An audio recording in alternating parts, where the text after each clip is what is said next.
Assalamualaikum warahmatullahi wabarakatuh.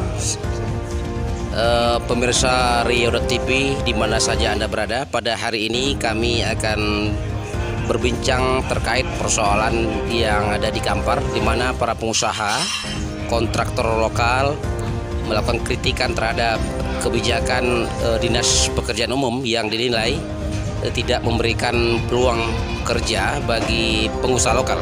Tentunya ini mendapat protes, bahkan baru-baru ini pengusaha lokal meminta Kadis PU Kampar untuk dicopot. Pada kesempatan kali ini kita akan berbincang bersama Bang Samsurizal ya. Beliau ini merupakan mantan Ketua Gapensi Kabupaten Kampar. Kita akan berbincang terkait hal ini. Apa kabar Bang? Alhamdulillah sehat. Ya. Ini yang menjadi persoalan di Kampar ini sebenarnya apa Bang? Biar Bupati sebagai kepala daerah bisa mengetahui apa sebenarnya yang terjadi di Kabupaten Kampar ini. Oh ya, terima kasih Pak Abu. Kita tentu mengkaji dari aspek dunia usaha yang kita bicarakan saat ini, itu dunia kontraktor tentunya. Ya. Untuk sementara politik kita napikan dulu. Karena ini menyangkut tentang hajat hidup rekan-rekan kontraktor. Tentu mereka sangat memperhatikan sangat jauh siapa pemenang, gimana prosedur yang dimenangkan. Dan dari data yang kami dapatkan, dari 39 paket yang sudah diumumkan pemenangnya, 13 paket itu dimenangkan oleh perusahaan luar dari Pekanbaru dan dari lain-lain daerah. Nah, jadi otomatis ini melukai perasaan kontraktor lokal itu sendiri. Dan mau tidak mau, tentu kita mempertanyakan ke Pemda Kampar, ada apa? Tentu ada permainan di sini. Ada anggapan bahwa kontraktor lokal ini tidak bekerja sesuai dengan bestek yang apa betul? Oh, kalau kontraktor lokal ini perusahaan yang kerjaan miliaran udah bisa kerjakan tuh, jembatan, segala macam hot mix, lengkap semuanya di Kampar nih. Apa pekerjaan yang di Kampar nggak bisa dikerjakan oleh kontraktor lokal? Tunjukkan. Berarti ada permainan gitu Bang, diduga ada permainan. Tentu kalau yang dimenangkan bukan perusahaan lokal, kontraktor lokal, tentu ada permainan. Kami asumsi kami seperti itu. Asumsi itu. Siapa yang bermain di balik ini? Tentu ini tidak terlepas dari yang pertama, kalau dana-dana sekian M ke atas tentu Bupati itu sendiri. Yang keduanya, perpanjangan tadi Bupati adalah kepala dinas. Terus lagi ke ULP-nya. Kita tidak bisa si A, si B, si C. Tapi tentunya ada permainan. Kami mencium seperti itu.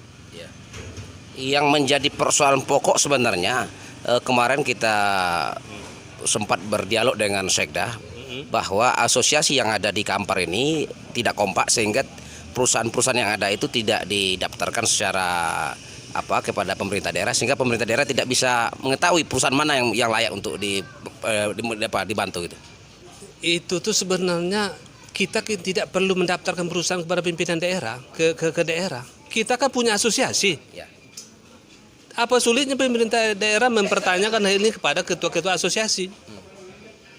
Dan dari penawaran-penawaran itu, situ kan udah tahu nama perusahaan, alamat perusahaan, bayar pajaknya di mana, kan jelas.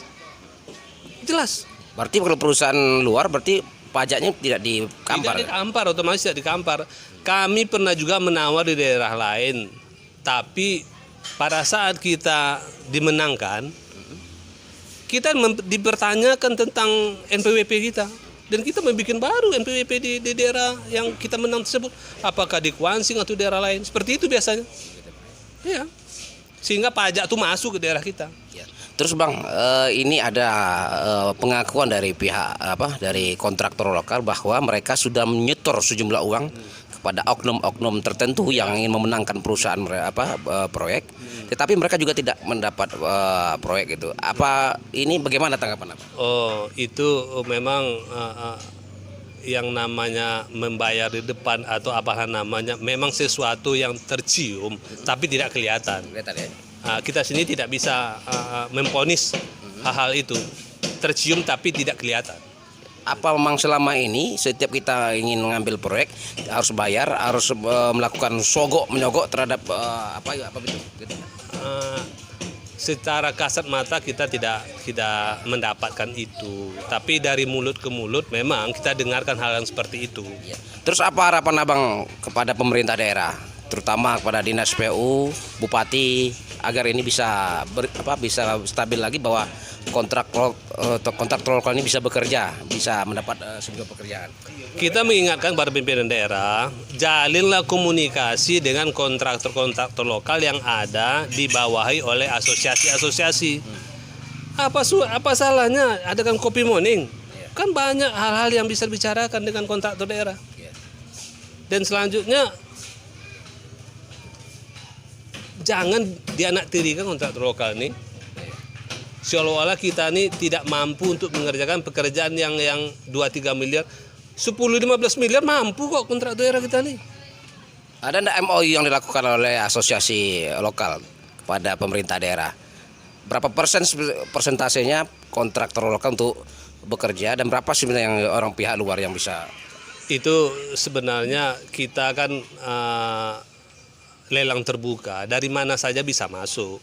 Cuman kita meminta ada keberpihakan. Ada keberpihakan pemerintah daerah untuk kontraktor lokal ini. Kita tidak bicara persentase kontraktor lokal 80% atau 90%, kita tidak bicara itu. Kita minta keberpihakan. Seperti itu. Baik, terima kasih saudara.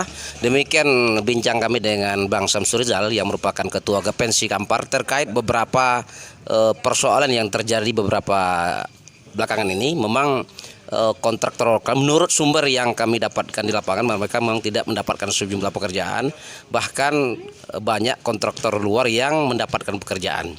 Tentunya ini menjadi PR buat pemerintah daerah, terutama Bupati sebagai pengambil kebijakan di Kabupaten Kampar. Demikian saya Abu Nazar Riau dari Bangkinang Rio TV melaporkan. Assalamualaikum warahmatullahi wabarakatuh. Oke.